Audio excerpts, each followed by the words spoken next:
Letter ಬರೆದು ನಾನು ಕೂಡಿಗೆ ಬಂದಿದ್ದೇನೆ. ಅಲ್ಲ ಹೇಳಿದ್ದೀನಿ. ಅದಾದಮೇಲೆ ಅಸೋಸಿಯೇಷನ್ನವರು ನಾನು ಸ್ಕೂಲಲ್ಲಿ ಇಸ್ಕೊಂಡು ಓದ್ತಿರಲಿಲ್ಲ, ಅಷ್ಟೊಂದು ಬರೆದು ಕೊಟ್ಬಿಡ್ತಾರೆ.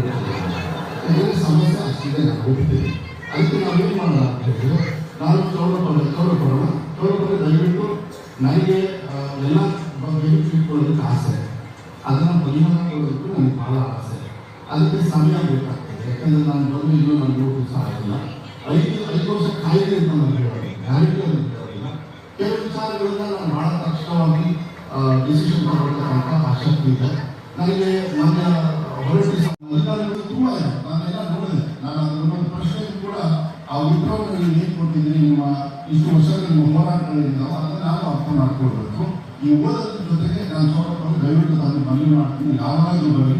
ನಾನು ಒಂದೇ ಒಂದು ತಮಗೆ ಬೇಡಿಕೆ ಕೊಡೋದು 12ನೇ ತಾರೀಕು ಮೇಲೆ, ಯಾಕಂದರೆ ಅಲ್ಲಿವರೆಗೂ ನನಗೆ ಏನಾಗಿದೆ ಸ್ಟೇಟ್ ತಗೊಳ್ತಾರೆ. ಇವತ್ತು ಇದು ಮುಗಿಸ್ಕೊಂಡು ಆಗಲೇ ಲೇಟ್ ಆಯ್ತು ಅಂತ 2 ಗಂಟೆಗೆ ಉಡುಪಿಯಲ್ಲಿ ಅಧಿಕಾರಿಗಳು 2:30 3 ಗಂಟೆ ಅಧಿಕಾರಿಗಳ ಜೊತೆಗೆ ನನ್ನ ಮೀಟಿಂಗ್ ಮಾಡಿದ್ವಿ. ನಿನ್ನೆ ಧಾರವಾಡ ಮುಗಿಸಿದೆ.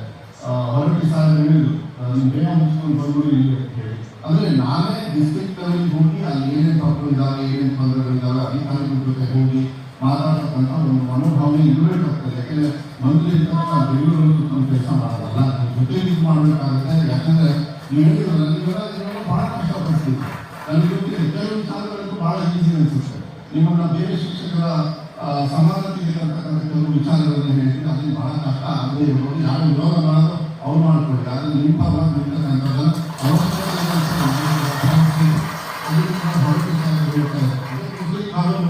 ಅಂತೇಳಿ ಅವರು ಹೇಳಿದ್ರು.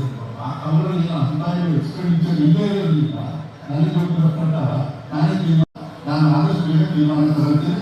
ಅದಕ್ಕೆ ಸರ್ ಹೊರಟಿ ಸರ್ ನನಗೆ ತಮ್ಮನ್ನು ನಾನು ಮನವಿ ಮಾಡ್ತೀನಿ ಸರ್. ಅವಾಗ ನಾನು ನಮ್ಮನ್ನು ಸ್ವಲ್ಪ ಪಾಠ ಹೇಳಿಕೊಡ್ತಾ ಇದ್ದೆ, ಅವಾಗ ಇಂಗ್ಲೀಷ್ ಮುಖ್ಯ ಆಗ್ತದೆ.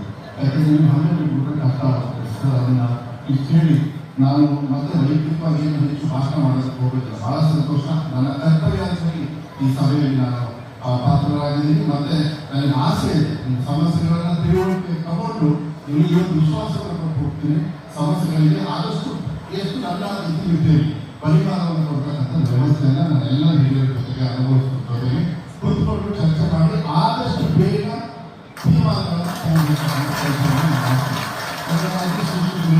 ಕರೆಕ್ಟು ಪುಟಗಳು ಇನ್ನೊಂದು ವಿಚಾರ ಹೇಳಿದ್ರು ಸರ್. ಇಡೀ ದೇಶಗಳು ಇಡೀ ರಾಜ್ಯದಲ್ಲಿ ಫಸ್ಟ್ ಟೈಮ್ ಸರ್ 35,000 ಜನರು ಇಲ್ಲೂ ಹೋಗ್ತಾರೆ. ಈ ಮಟ್ಟಿಯೊಳಗೆ ಹೋಗಿ ಶರ್ಟ್ ಸಿಕ್ಕಾಕೊಂಡ್ಬಿಟ್ರೆ ಬಿಡಿಸ್ಕೊಂಡು ಹೋಗ್ಬೇಕು. ಈಗ ಅದನ್ನು ಅನ್ನೋದೇ ಕೆಲಸ ಮಾಡ್ತೀನಿ. ಆ ಮುಳಿಗೆ ನಾನು ಕಾರಣ ನೀವು ಮಾಡೋಕ್ಕಾಗಲ್ಲ. ಆದರೆ ನನ್ನ ಸೇರಿಸ್ಬಿಟ್ಟಾರೆ. ನೂರು ನಿಮಗೆ ತೃಪ್ತಿ ತರ್ತಕ್ಕಂಥ ಅಧಿಕಾರಿಗಳು ಇರ್ಬೋದು, ನಿಮ್ಮ ಸಲಹೆ ಸಹಕಾರಗಳು ಕೂಡ ನಾನು ತಗೊಂಡು ಆ ಕೆಲಸವನ್ನು ನಾನು ಮಾಡ್ತೀನಿ ಅಂತಕ್ಕಂಥದ್ದು ಹೇಳಿ ಭಾಳ ಹೊತ್ತಾಗಿ ಪಾಪ ಎಲ್ಲರಿಗೂ ಹೊಟ್ಟೆ ಹರಿಸತಕ್ಕಂಥ ಅವರೆಲ್ಲರೂ ಕೂಡ ಅವಕಾಶ ಮಾಡ್ಕೊಟ್ಟಿದ್ದೀನಿ. ನೀವು ಸಂಘಟನೆಯನ್ನು ಹಿಂಗೆ ಇಟ್ಕೊಂಡ್ರಿ, ಸ್ವಲ್ಪ ಸಂಘಟನೆಯಲ್ಲಿ ನಿಮ್ಮ ವಾಯ್ಸ್ ಜೋರು ಬಂದರೆ ನಮ್ಮಂತೂ ಕೇಳ್ತೀವಿ. ನೀವೇನಾದ್ರು ಹೊರಟೋಗ್ಬಿಟ್ರೆ ಕಷ್ಟ ಆಗ್ತದೆ. ನೀವು ಹೊರಟೋಗ್ಬೋದು. ನೀವು ಸಂಘಟನೆ ಇಟ್ಕೊಳ್ಳಿ, ಸಂಘಟನೆ ಇಟ್ಕೊಂಡು ಆ ಧ್ವನಿ ಇರಬೇಕು. ಆ ಧ್ವನಿಗೆ ಸ್ಪಂದನೆ ಮಾಡ್ತಕ್ಕಂಥ ಕೆಲಸವನ್ನು ನಮ್ಮ ಸರ್ಕಾರದಿಂದ ಪ್ರಾಮಾಣಿಕವಾಗಿ ಮಾಡ್ತೀವಿ ಅಂತ ಹೇಳಿ ಮತ್ತೊಮ್ಮೆ ಅಧ್ಯಕ್ಷ ಆಗಿರ್ತಕ್ಕಂಥ ಚೌಡಪ್ಪರಿಗೆ ಮತ್ತು ಅವರ ಎಲ್ಲ ನಿಮ್ಮ ಪದಾಧಿಕಾರಿಗಳು ಇರ್ಬೋದು ಎಲ್ಲರಿಗೂ ಕೂಡ ನನ್ನ ವಿಶೇಷವಾಗಿರ್ತಕ್ಕಂಥ